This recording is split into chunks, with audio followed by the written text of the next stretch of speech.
What's going on, everyone?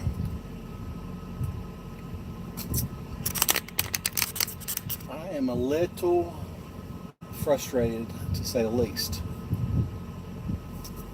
A little frustrated.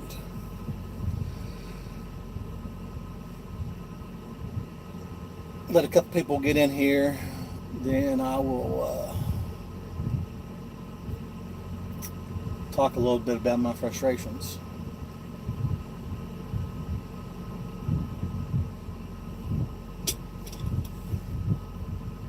If anybody does come in here.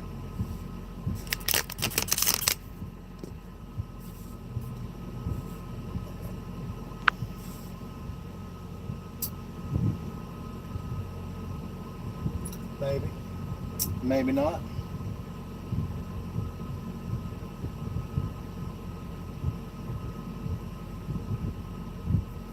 So let me say this. I've learned in trucking that you as a driver are held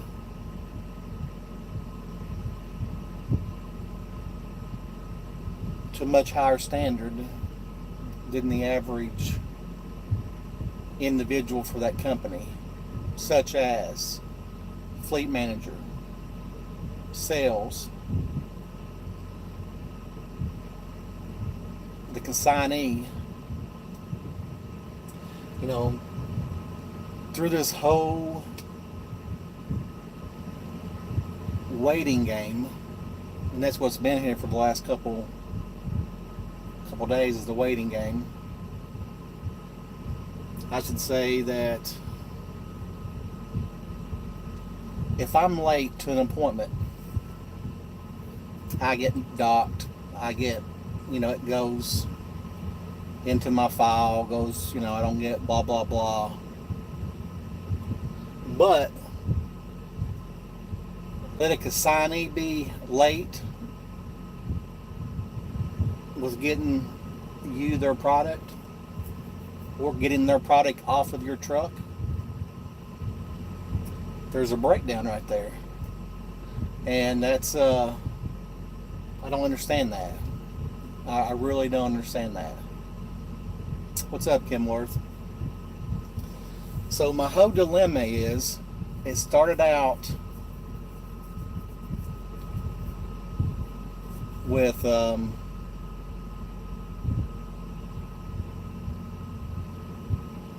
would say Saturday.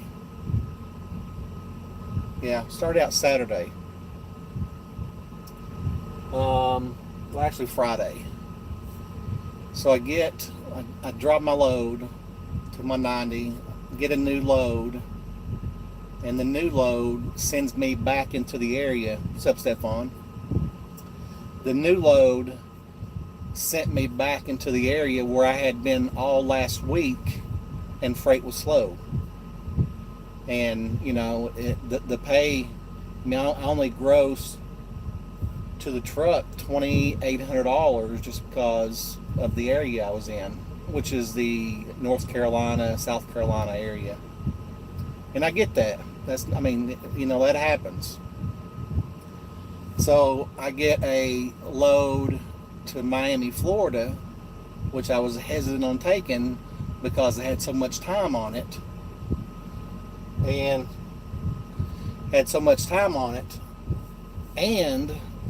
just coming out of Florida in general is, it's just a little slower. So I'm like, all right.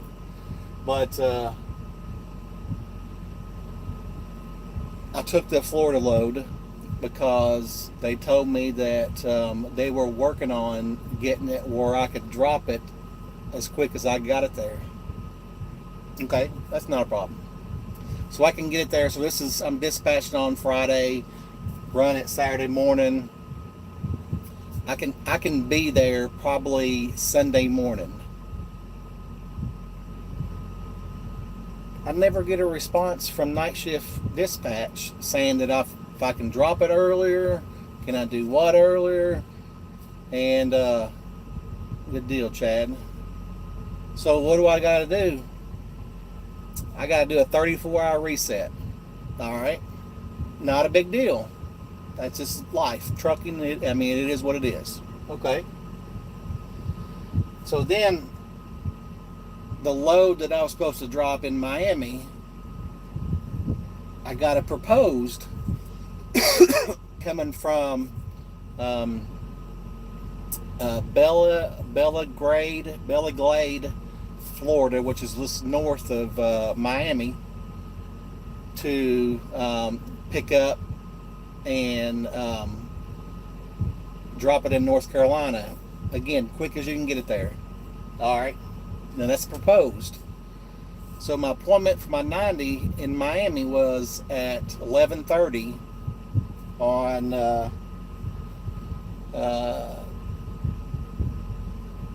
day before yesterday. I don't get unloaded until like 4 o'clock in the morning. Well, I already had done a 10-hour reset because I had made it there way ahead of time at the property and was able to park pretty close to it, PC in, get out of there, come up here. It's 82 miles. My appointment was at 9 o'clock in the morning yesterday. I get up here and they're saying that appointment's for today, Tuesday. Is that right? Today's Tuesday? Hell, I don't know what day it is. Tuesday, Wednesday, whatever day it is. So, okay. Well, now this load obviously will not be going on payroll because I've been screwed not once with being there as quick as you can get it there. 34-hour reset, come up here, grab this one as quick as you can get it there. Oh, I'm sorry, the appointment's not till tomorrow. So then I check in this morning and they said that it rained all day yesterday, that it will probably be late this evening before I get loaded. So the title says, where's the communication at? So that's what I sent a message to my dispatcher, and I said, just take me off the load. I'll deadhead somewhere, get me out of here. I got to get moving. You know, $900 for 4 days is unacceptable. If you had it all to do over again, would you finance a truck? It ain't for me. I have to learn the business before I'm comfortable with financing a truck. I have no problem financing a truck, but I think for anybody coming into the industry, this right here, Prime's lease. I mean, you can make money on it. It's expensive, but you can still make good money on it. So, no, I don't wish I would have bought a truck right off the bat. My thing is, I need to learn the business, make sure I want to stay in the business, then purchase a truck and run a business. So that's the game plan. So now it looks like I'm about ready to do another 34-hour reset after doing it 2 days ago because of I'm sitting here waiting. And I'm not the only one. I got other Prime people here that got here yesterday too that this happened to. Is it better lease or company drive? I don't do company, so I don't know. I've only done lease side, so I have no idea. So that's where the title comes into play. Is, you know, if I'm late, I'm accountable. If somebody else is, I ain't gonna say late or doesn't give you accurate information, there's no accountability. I mean, there's nothing, absolutely nothing that you can do, and that frustrates me. What was it? Somebody just now said here. Jason laid up at home resting from rotary cuff surgery. Hope you get better, Kenworth. Hope you get better. But so that's my whole is that the same? Leasing company is not the same. No. Lease, you pay for everything, your payment, your truck payment, your fuel, your tolls, everything. Company, they pay for all that. So it's whatever you're comfortable with and how hard you're ready to stay out. If you're looking to stay out for, 3 or 4 weeks, I'd probably say go company. If you're ready to make money, it takes a little bit longer staying out, but you can make some money. Now, don't get me wrong, I still enjoy trucking a lot, but there's just got to be certain things that, if I don't perform, I'm reprimanded. If the consignee doesn't perform, they should be penalized. When I say penalized, they should be charged freight. I should get layover pay from not the consignee, not my dispatcher, but from the sales department that said that my appointment was yesterday, that, I messed up. Well, we're going to take it out of your payroll. Don't do that again. And that point it says, okay, I'm going to make sure this time that, whatever I'm sending out to the dispatcher is good information. That's what I mean about communication. Because the dispatcher only sends you what the sales gives you, and you're only good as what you get dispatched on. But it seems like if you start hitting their pockets, the salespeople's pockets, out of their own payroll, not reprimanding them and, I'm not going to give you this much revenue. If you hit their pocketbook and just look at it, how much money this is taking out of my pocket, I think things would change. Now, I could be totally wrong. I'm a newbie, rookie, but it seems logical to me. It seems logical. And at this rate, I just assume deadhead and get up out of here and get somewhere. I mean, I don't care if I got a deadhead to Alabama. Get me out of here and let's get into somewhere where I can get freight and where I can get preferably a load on this week's check. If not, oh well.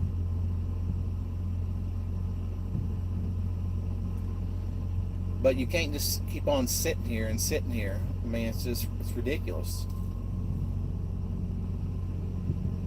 And my thing is typically the fresh produce, because this is going to be picked today and loaded today. That's why the dilemma is it's 24 hours.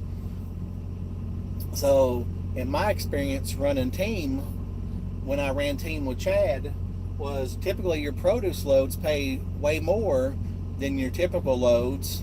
I mean, this load right here is 820 miles, and it pays 900 and some change.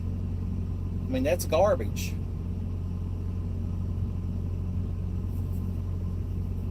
But what do I know? I'm just ranting. Not ranting really, just stating the facts.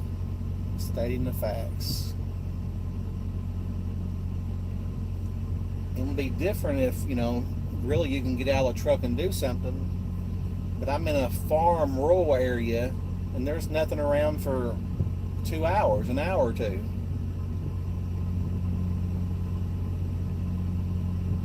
So that's my rant. That's my dilemma. I'm looking into driving OTR. I've watched your videos. Is it worth it? James, that's a big question. I mean, I don't know your situation. What's your family life like? What's your job like right now?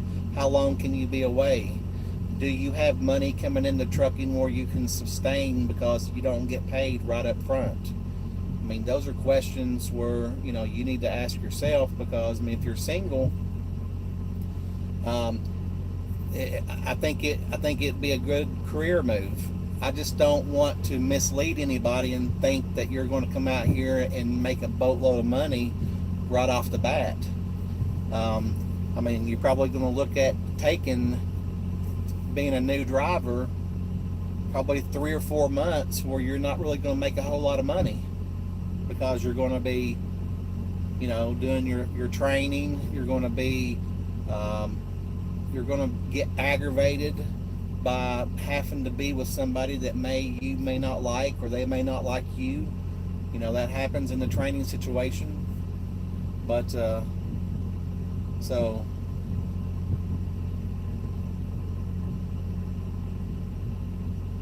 yeah, exactly. The one scheduling appointment should be penalized, not the dispatcher, not the consignee, the person whoever said that my appointment and this guy's appointment's beside of me and the other guy that's beside of him that were here yesterday for the appointment. I mean, you're talking about $900, and if they say, okay, well, you know, we're gonna charge the consignee, you know, a layover pay of $300, that shouldn't be charged to the consignee. That should be charged to the individual that set the appointment. That is the part that I'm concerned about, the training. And training's that, I mean, and for example, you know, Prime's got the longest training right now, but realistically, I mean, it's what you really need to be successful out here on the road. But you can get individuals, trainers that can make the process very unpleasant. But if you know this is what you want to do, I mean, what's 3-4 months of your life to make a career out of it? I mean, how big of a man are you? I mean, that's just what it boils down to, is how much stuff can you take before you hit your bullying point.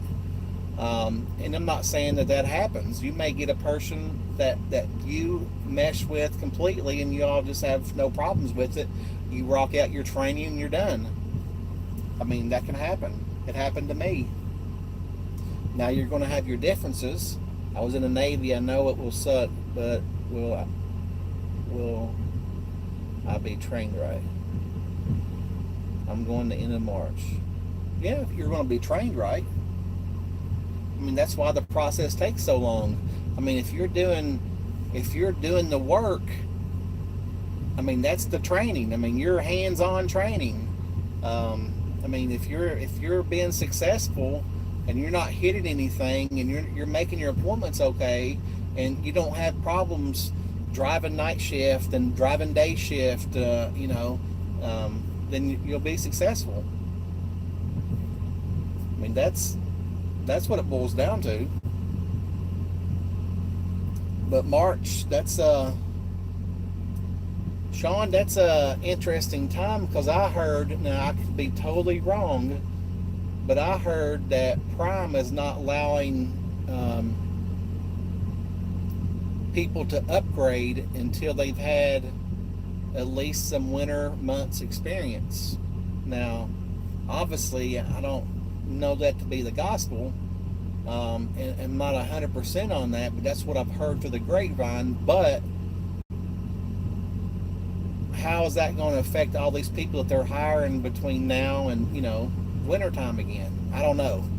That'd be a recruiting question that I would be talking to my recruiter and asking, if I were to come in the springtime, is that going to affect my A-seat upgrade where I can get my own truck? Because getting your own truck is the goal. That is the main goal.